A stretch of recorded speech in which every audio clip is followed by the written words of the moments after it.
So what happens then when a fund is, let's say, in the yellow or heaven forbid, the red? Yeah, so when a fund is in the yellow, that means it's in the third quartile. Mm-hmm. So in 50% to 75%. Yep. And then if it's in the red, it's in the fourth quartile. Right. So 75 to 100. No bueno. So no bueno as far as the fourth quartile. If it's going to fall in the fourth quartile, we're likely going to look for a recommendation to replace it immediately. Right. If it's in the third quartile, then what we'll do is we could take a look at kind of the historical numbers here. Mm-hmm.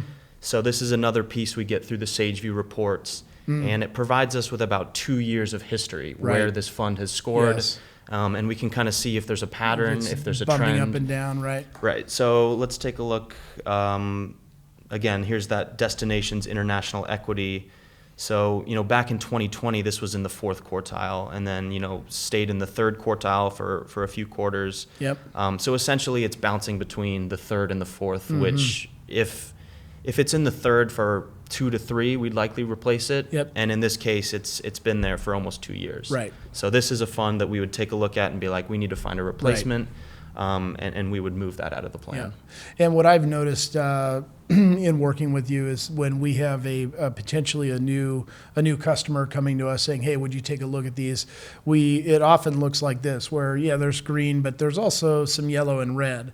And then once we go through and we get everything cleaned up, typically we'll see it's primarily green, maybe a yellow here and there. So we're really able to isolate and focus on those 1 or 2 funds that need a lot more attention. And of course, the index funds, which are passively managed, that's all really about expenses and how closely they're tracking the index. In the case of these actively managed, that's really where this risk-adjusted return measurements become really important.